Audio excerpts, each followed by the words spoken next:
হর হর মহাদেব আদেশ। জয় বাবা মা কালী। আমি আজকে আপনাদের একটা সুন্দর উপাচার আমি শিখিয়ে দিচ্ছি। কেন শিখিয়ে দিচ্ছি না, আপনাদের সারা দিনটা যাতে ভালো যায় এবং আপনি যে সকল কাজগুলো করবেন সারা দিনে, যাই করুন না কেন, সে আপনি প্রফেশনাল লোক হন, ব্যবসায়ী লোক হন, বা আপনি চাকুরিরত কোনো পার্সন হয়ে থাকুন, সেই জায়গাতে আপনার যে সকল লোকজন আসবে, মানে আপনার সাথে মিট করতে বা আপনার সাথে যার সাথে দেখা হবে, তাদের সাথে একটা সৌহার্দ্যপূর্ণ একটা ব্যবহারের মাধ্যম দিয়ে আপনারা কি করবেন, অর্থ লাভ করবেন। ঠিক আছে?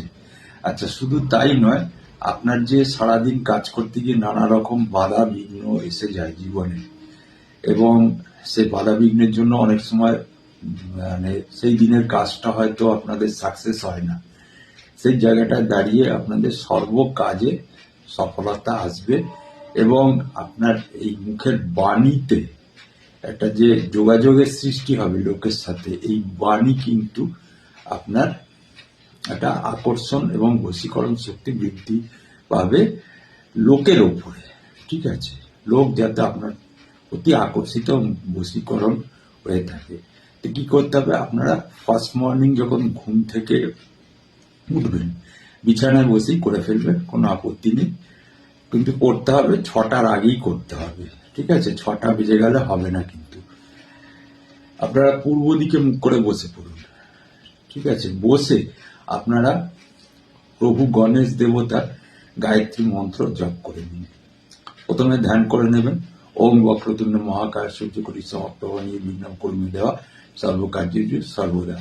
আচ্ছা, গণেশ প্রভুজির মুদ্রা হচ্ছে এই রকম। ঠিক আছে?